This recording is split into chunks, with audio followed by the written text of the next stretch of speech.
In this video lecture, we're going to investigate the second step of our investigation of how plants grow, move, and function. And the second part here is about biosynthesis, which is really just a fancy science word for growing. So we're going to look at how plants use food that they produced during photosynthesis so that they can grow or get bigger. So we learned about growth in our animals unit, and we saw that in order for a person or an animal to get bigger, they had to eat. So we all started off as small babies, and we're growing up until we're eventually full grown, and we need food to make that happen. So we eat food throughout our lives, and some of those food molecules get into our cells and get put back together to make our bodies get bigger. Turns out plants do this too. So plants start off as tiny seedlings, and they also need food to grow, because in order to change the mass of something, you need to add atoms and molecules, and those atoms and molecules come from food. So we're going to investigate here how plants use food in order to grow. In our last video, we talked about how plants can take their food, which they make through photosynthesis, and they have their glucose. Now we're going to see how they can move it through their cells, through these tubes in the plants called phloem, and move them into the cells throughout that plant in a process called biosynthesis. Once those glucose molecules get to the different parts of the plant, they can be put together into bigger molecules so that plant can get bigger. So let's start by remembering back to something we did a long time ago, which was our nutrition label activity. We compared the different parts of plants. We looked at the nutrition facts of those to see what molecules are actually inside of leaves, stems, roots, and seeds. So all of these have some carbohydrates in them. We can see it in this part that's highlighted in sort of a pinkish color. We can see that leaves and stems and roots and seeds, they all have some carbohydrates, which are made out of glucose. That could either be the fiber, which is the cellulose, it could be starches, it could be even simple sugars. So we've got some things that are made out of glucose directly. But we also have some protein. So plants can't make protein through photosynthesis. They can only make glucose. And so the plant must be doing something in order to make that protein that we're finding in all these different parts of the plant. So it's not a whole lot, but in the leaves there's some protein, in the stems, and the roots. But then if you look at a peanut, which is a plant seed, you can see that there's quite a bit of protein there. And finally, there's also some fat. There's not enough fat to really be registered when we eat our food, but there's actually a little bit of fat in every part of our plant. But again, if you look at the peanut, we have half of it, 50 grams out of 100 total grams, is fat. Again, when plants do photosynthesis, they just make sugar. They just make glucose. So how is a plant taking that sugar and using it to build up its body with some fat? Let's look into this. So here's our glucose at the atomic molecular scale. So we've got glucose here made from photosynthesis. We took that carbon dioxide and water and turned it into glucose and oxygen in our last video.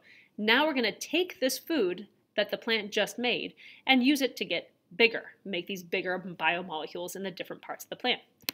So we could use those to make starches and cellulose, which are types of carbohydrates. And we'll talk about that more in just a moment. And we can also use it to make fats or proteins.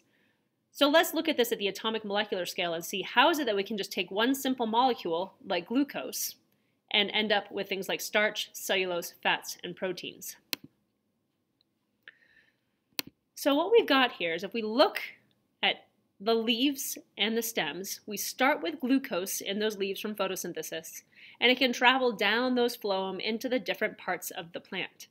So they can move around just like in an animal. We digest our food and it goes into our bloodstream and our blood carries it around to the different parts of our bodies.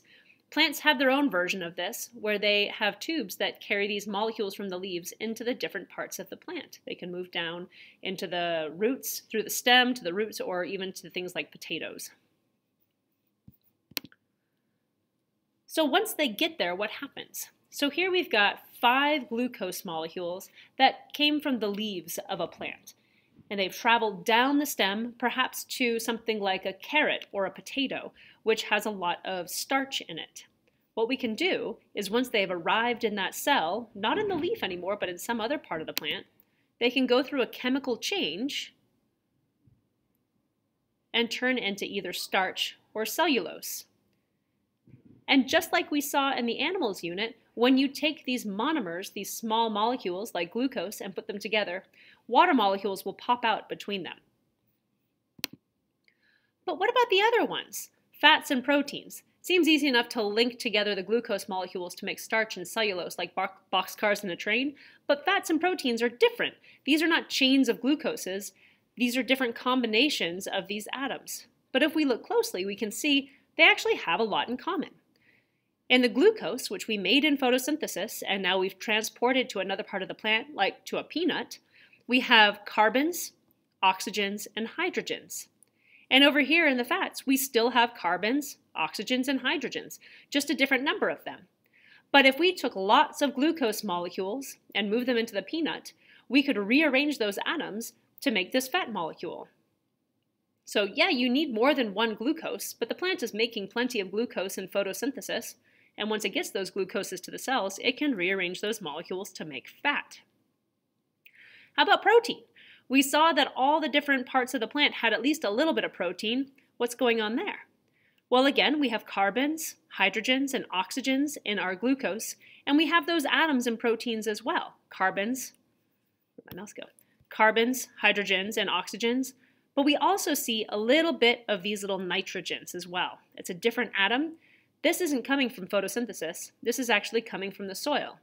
So we talked before about how plants get a little bit of their mass from the soil, which is true.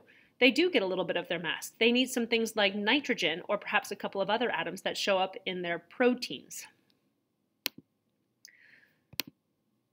So really what we've seen here is that a plant, in order to grow, first has to do photosynthesis to get the food, but at that point, the food is going to be in the leaves. But the more we do photosynthesis, the more glucose we have. And the more glucose we have, the more we can move it around to the different parts of the plant to get more plant molecules, which means that we've ended up with a bigger plant. That plant has grown. So to recap, we've taken the food from photosynthesis, that glucose from photosynthesis, we've moved it to all the different cells of that plant. Maybe some have stayed in the leaf, maybe some have gone to the stem, to the roots, to the fruits, or to the seeds. And then once they get there, we can use those glucoses to be put together and to make our bigger molecules like carbohydrates, fats, and proteins.